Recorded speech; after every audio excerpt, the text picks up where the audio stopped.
Zepto IPO, छिपे हुए जोखिम, ग्रोथ की कहानी और डीआरएचपी की जरूरी बातें जो आपको जाननी चाहिए। क्विक कॉमर्स ने शॉपिंग को बहुत आसान बना दिया है। ग्राहक ऑर्डर देते हैं और कुछ ही मिनटों में उन्हें किराने का सामान और रोजमर्रा की जरूरी चीजें मिल जाती हैं। लेकिन इस तेजी के पीछे dark stores, warehouse, delivery partner और टेक्नोलॉजी का एक महंगा नेटवर्क काम करता है। मुख्य सवाल यह है कि क्या बढ़ते ऑर्डर से यह मॉडल आगे चलकर मुनाफे वाला बन पाएगा। ज़ेप्टो एक आईपीओ लाने की तैयारी कर रहा है, जिसमें 8,010 करोड़ रुपये तक के नए शेयर जारी किए जाएंगे और 11.35 करोड़ शेयरों तक की बिक्री ऑफर फॉर सेल की जाएगी। FY26 में ऑपरेशन से होने वाली कमाई दोगुनी से ज्यादा बढ़कर 22,623.58 करोड़ रुपये हो गई। हालांकि इसकी 690 पन्नों की डीआरएचपी रिपोर्ट से एक ज्यादा जटिल तस्वीर सामने आती है, जिसमें आईपीओ पर होने वाला खर्च, प्रमोटर की हिस्सेदारी, ग्राहकों की संख्या में बढ़ोतरी, कैश बर्न और ब्लिंकिट व स्विगी इंस्टामार्ट से मुकाबले जैसी बातें शामिल हैं।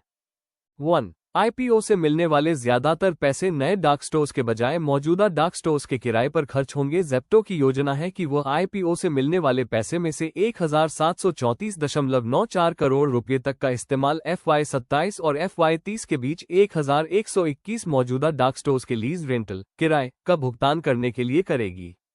इसकी तुलना में कंपनी ने लगभग 1,904 नए डार्क स्टोर्स खोलने के लिए जरूरी फिट आउट और इंस्टॉलेशन पर 1,628.98 करोड़ रुपये आवंटित किए हैं।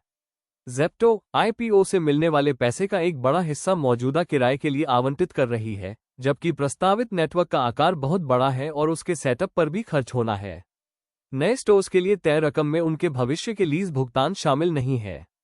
ज़ेप्टो का कहना है कि मौजूदा किराए का अनुमान इस आधार पर लगाया गया है कि लीज का नवीनीकरण रिन्यूअल समान शर्तों पर होगा और इसमें कॉन्ट्रैक्ट के तहत होने वाली किराए में बढ़ोतरी भी शामिल होगी। इससे पता चलता है कि एसेट लाइट बिजनेस के तौर पर देखे जाने के बावजूद क्विक कॉमर्स किस हद तक फिजिकल प्रॉपर्टीज पर निर्भर है। 2. ज़ेप्टो ने अपना स्टोर नेटवर्क बढ़ाया, लेकिन डिलीवरी का समय भी बढ़ गया। ज़ेप्टो ने अपने डार्क स्टोर नेटवर्क को FY24 के आखिर में 337 स्टोर से बढ़ाकर FY26 के आखिर में 1,139 स्टोर कर दिया। इसकी डेंसिफिकेशन स्ट्रेटेजी कहती है कि एक ही इलाके में ज्यादा स्टोर होने से डिलीवरी की दूरी कम होनी चाहिए, डिलीवरी का समय बेहतर होना चाहिए और लागत कम होनी चाहिए। हाल के आंकड़े इसके उलट रहे हैं। मीडियन डिलीवरी टाइम FY24 में 11.47 मिनट से बेहतर होकर FY25 में 10.57 मिनट हो गया, लेकिन FY26 में बढ़कर 11.40 मिनट और Q4 FY26 में 12.35 मिनट हो गया। औसत डिलीवरी दूरी भी FY25 में 1.73 किलोमीटर से बढ़कर FY26 में 1.78 किलोमीटर और Q4 FY26 में 1.83 किलोमीटर हो गई। इस बदलाव को नजरअंदाज करना मुश्किल है क्योंकि FY26 में ज़ेप्टो के स्टोर विस्तार की रफ्तार काफी धीमी हो गई थी। इसने सिर्फ 169 स्टोर खोले और 59 बंद किए, जबकि FY25 में 699 स्टोर खोले गए थे और सिर्फ 7 बंद किए गए थे। कम नए स्टोर को जोड़ने के कारण ज़ेप्टो के पास अपने मौजूदा नेटवर्क को बेहतर बनाने, डिलीवरी की दूरी कम करने और ऑर्डर तेजी से पूरा करने के लिए ज्यादा गुंजाइश होनी चाहिए थी। इसके बजाय डिलीवरी का समय और दूरी दोनों बढ़ गए, जिससे पता चलता है कि कंपनी ने शायद एक और बड़े विस्तार की योजना बनाने से पहले स्टोर की लोकेशन और कामकाज को बेहतर बनाने पर काफी ध्यान नहीं दिया। 3. ज़ेप्टो पर डार्क पैटर्न के आरोप। ज़ेप्टो पर बास्केट स्नीकिंग और ड्रिप प्राइसिंग जैसे तरीकों का इस्तेमाल करने के आरोप लगे हैं और CCPA ने कहा है कि कंपनी चेकआउट के समय डार्क पैटर्न का इस्तेमाल करती है। हालांकि कंपनी पर 7 लाख रुपये का जुर्माना लगाया गया था, लेकिन उसने इसके खिलाफ अपील की और अंतरिम रोक स्टे हासिल कर ली। इससे भी अहम बात यह है कि मेंबरशिप, प्लेटफॉर्म फीस और प्राइसिंग के तरीकों से जुड़े सख्त नियमों का असर ग्राहकों के कन्वर्जन और मुनाफे पर पड़ सकता है। यह मामला ऐसे समय में सामने आया है जब ज़ेप्टो के सालाना ट्रांजैक्शन करने वाले यूजर्स की संख्या 49.54 मिलियन से घटकर 47.97 मिलियन हो गई है, जिससे ऑर्डर की संख्या बढ़ने के बावजूद यूजर ग्रोथ में कमी को लेकर चिंताएं बढ़ गई हैं। 4. ज़ेप्टो के प्रमोटरों की कम हिस्सेदारी के कारण आईपीओ में जरूरी योगदान की कमी हो गई है। ज़ेप्टो के प्रमोटरों के पास कंपनी की सिर्फ 18.47% हिस्सेदारी है, जो आईपीओ के बाद जरूरी कम से कम प्रमोटर योगदान से कम है। सेबी के नियमों को पूरा करने के लिए नेक्सस वेंचर्स, ग्लेड ब्रुक और स्टेपस्टोन जैसे निवेशक अपने कुछ शेयर देंगे, जो 18 महीने तक लॉक इन रहेंगे। हालांकि ये निवेशक प्रमोटर नहीं है, फिर भी लॉक इन अवधि के दौरान उनके शेयर बेचे नहीं जा सकेंगे। ज़ेप्टो ने भारत में रिवर्स फ्लिप रिस्ट्रक्चरिंग के दौरान बने कुछ शेयरों को बेचने के लिए सेबी से मंजूरी भी मांगी थी, लेकिन रेगुलेटर ने इस अनुरोध को ठुकरा दिया। 5. ज़ेप्टो के यूजर बेस में लगातार गिरावट आए, जबकि ऑर्डर तेजी से बढ़े। ज़ेप्टो के सालाना ट्रांजैक्शन करने वाले यूजर्स की संख्या FY25 में 38.38 मिलियन से बढ़कर FY26 में 47.97 मिलियन हो गई। हालांकि तिमाही के आंकड़े कुछ और ही कहानी बताते हैं। ये संख्या Q3 FY26 में 49.54 मिलियन से घटकर Q4 FY26 में 47.97 मिलियन हो गई। वहीं तिमाही ऑर्डर 166.91 मिलियन से तेजी से बढ़कर 210.01 मिलियन हो गए, जबकि रोजाना के ऑर्डर में 28.62% की बढ़ोतरी हुई। यूजर्स की संख्या पिछले 12 महीनों के आधार पर मापी जाती है, इसलिए इस गिरावट का मतलब यह नहीं है कि 1.57 मिलियन लोगों ने अचानक ज़ेप्टो का इस्तेमाल बंद कर दिया। इसका सीधा सा मतलब है कि कुछ पुराने यूजर्स ने हाल के समय में कोई ऑर्डर नहीं दिया था, जिससे वे पिछले 12 महीनों की गिनती में बने रहते, जबकि जो यूजर्स बने रहे वे ज्यादा बार ऑर्डर कर रहे थे। इसका मतलब ये हो सकता है कि मौजूदा ग्राहक ज्यादा वफादार हो रहे हैं और ज्यादा बार ऑर्डर कर रहे हैं। इससे ये भी पता चल सकता है कि नए ग्राहक जुड़ने की रफ्तार धीमी हो रही है और ग्रोथ तेजी से रेगुलर यूजर्स पर निर्भर होती जा रही है। 6. ट्रेजरी इनकम से ज़ेप्टो के फ्री कैश फ्लो कैलकुलेशन में सुधार हुआ। ज़ेप्टो ने FY26 में 4,329.54 करोड़ रुपए का नेगेटिव फ्री कैश फ्लो बताया, जो FY25 के 5,332.49 करोड़ रुपए से बेहतर है। प्रति ऑर्डर फ्री कैश फ्लो में भी सुधार हुआ, जो नेगेटिव 160 रुपए और 56 पैसे से नेगेटिव 67 रुपए और 63 पैसे हो गया। हालांकि ज़ेप्टो अपने मौजूदा कैश को इन्वेस्ट करके हुई इनकम को भी इसमें जोड़ता है।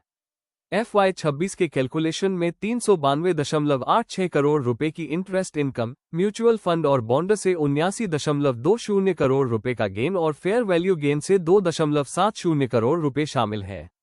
इन सबसे कुल मिलाकर 474.76 करोड़ रुपए का योगदान मिला। अगर ये चीजें शामिल ना होती तो कैश का आउटफ्लो लगभग 4,804 करोड़ रुपए होता। कैलकुलेशन साफ तौर पर बताया गया है और यह कोई अकाउंटिंग की गलती नहीं है। फिर भी ये सुधार पूरी तरह से बेहतर क्विक कॉमर्स ऑपरेशन की वजह से नहीं, बल्कि पहले जुटाए गए कैपिटल पर मिले रिटर्न की वजह से भी हुआ है। 7. गिग वर्कर के लिए नए नियमों से डिलीवरी की लागत बढ़ सकती है। ज़ेप्टो के कुछ ही मिनटों में ऑर्डर पूरे करने के वादे के लिए डिलीवरी पार्टनर बहुत जरूरी है। सोशल सिक्योरिटी कोड में गिग और प्लेटफॉर्म वर्कर को औपचारिक मान्यता और रजिस्ट्रेशन देने का प्रावधान है और एग्रीगेटर के योगदान से कल्याणकारी योजनाओं के लिए फंड जुटाने की अनुमति है। फाइलिंग के अनुसार एग्रीगेटर को अपने सालाना टर्नओवर का 1 से 2% योगदान करना पड़ सकता है, जिसकी अधिकतम सीमा गिग वर्कर को भुगतान की गई या देय राशि का 5% होगी। राजस्थान ने भी प्लेटफॉर्म आधारित गिग वर्कर को सामाजिक सुरक्षा लाभ देने के लिए कानून पास किया है। अंतिम लागत निश्चित नहीं है, लेकिन करोड़ों ऑर्डर के मामले में छोटा सा योगदान भी मायने रखता है। कल्याणकारी योगदान, बीमा की जरूरतें या राइडर को ज्यादा भुगतान से डिलीवरी की लागत बढ़ सकती है, जबकि ज़ेप्टो प्रति ऑर्डर नुकसान कम करने की कोशिश कर रहा है। 8. तेजी से बढ़ने के बावजूद ज़ेप्टो का कैश खर्च बहुत ज्यादा है। FY26 में ऑपरेशन से होने वाली कमाई 103.63% बढ़कर 22,623.58 करोड़ रुपए हो गई, जबकि कुल ऑर्डर 92.76% बढ़कर 640.18 मिलियन हो गए। इतने बड़े पैमाने के बावजूद कंपनी का नुकसान FY25 के 4,699.71 करोड़ रुपए से बढ़कर FY26 में 5,905.19 करोड़ रुपए हो गया। ज़ेप्टो ने ऑपरेटिंग गतिविधियों में 3,462.44 करोड़ रुपए कैश का इस्तेमाल किया और साल के दौरान 4,329.54 करोड़ रुपए का फ्री कैश आउटफ्लो दर्ज किया। इन्वेस्टमेंट समेत इसका क्लोजिंग कैश बैलेंस 7,440.77 करोड़ रुपए से घटकर 5,680.53 करोड़ रुपए हो गया। इन बड़े आंकड़ों के पीछे सुधार भी दिख रहा है। Q4 FY26 में प्रति ऑर्डर फ्री कैश आउटफ्लो 1 साल पहले के 176 रुपए और 59 पैसे से घटकर 42 रुपए और 1 पैसा हो गया। हालांकि कुल कैश खर्च अभी भी बहुत ज्यादा है, जिसका मतलब है कि IPO सिर्फ ग्रोथ के लिए फंडिंग नहीं कर रहा है। यह ज़ेप्टो के सस्टेनेबल कैश जनरेशन की ओर बढ़ने के सफर को भी फाइनेंस कर रहा है। 9. ज़ेप्टो उतने ही स्टोर के साथ इंस्टामार्ट से लगभग 2 गुने ऑर्डर प्रोसेस कर रहा है। ज़ेप्टो और स्विगी इंस्टामार्ट ने Q4 FY26 में लगभग एक जैसे नेटवर्क के साथ काम खत्म किया। ज़ेप्टो के पास 1139 डार्क स्टोर थे, जबकि इंस्टामार्ट के पास 1143 थे। फिर भी ज़ेप्टो ने तिमाही में 210.01 मिलियन ऑर्डर प्रोसेस किए, जबकि इंस्टामार्ट ने 112.60 मिलियन ऑर्डर प्रोसेस किए। ज़ेप्टो के स्टोर ने औसतन हर दिन 2140 ऑर्डर संभाले, जो इंस्टामार्ट के 1093 ऑर्डर से लगभग दोगुना है। 3 बड़े प्लेटफॉर्म के सालाना ऑर्डर के आंकड़ों के आधार पर उनके कुल ऑर्डर में ज़ेप्टो की हिस्सेदारी FY24 में लगभग 26% से बढ़कर FY26 में 33% हो गई। ब्लिंकिट की हिस्सेदारी भी लगभग 40% से बढ़कर 47% हो गई, जबकि इंस्टामार्ट की हिस्सेदारी लगभग 34% से घटकर 21% रह गई। ये आंकड़े फाइलिंग से लिए गए हैं और कंपनियां ऑर्डर को अलग अलग तरह से परिभाषित करती हैं। इसलिए ये कहना जल्दबाजी होगी कि ज़ेप्टो ने सिर्फ इंस्टामार्ट से हिस्सेदारी छीनी है। फिर भी ट्रेंड से पता चलता है कि ज़ेप्टो ने ब्लिंकिट की लीडरशिप को कमजोर करने के बजाय इंस्टामार्ट को काफी पीछे तीसरे स्थान पर धकेल दिया है। 10. ज़ेप्टो आधे डार्क स्टोर्स के साथ ब्लिंकिट के 77% ऑर्डर डिलीवर करता है। ज़ेप्टो ने Q4 FY26 में 210 मिलियन ऑर्डर प्रोसेस किए, जो ब्लिंकिट के वॉल्यूम का लगभग 77% है, जबकि ज़ेप्टो के पास ब्लिंकिट के 2243 डार्क स्टोर्स की तुलना में केवल 1139 डार्क स्टोर्स थे। इससे ज़ेप्टो की मजबूत स्टोर प्रोडक्टिविटी का पता चलता है, लेकिन मुनाफा एक बड़ी चिंता का विषय बना हुआ है। जहां ब्लिंकिट ने प्रति ऑर्डर 1.35 रुपये का एडजस्टेड EBITDA कमाया, वहीं ज़ेप्टो को प्रति ऑर्डर 59.40 रुपये का नुकसान हुआ। हालांकि अलग अलग कंपनियों में ऑर्डर गिनने के तरीके अलग अलग होते हैं, फिर भी यूनिट इकोनॉमिक्स में काफी अंतर है।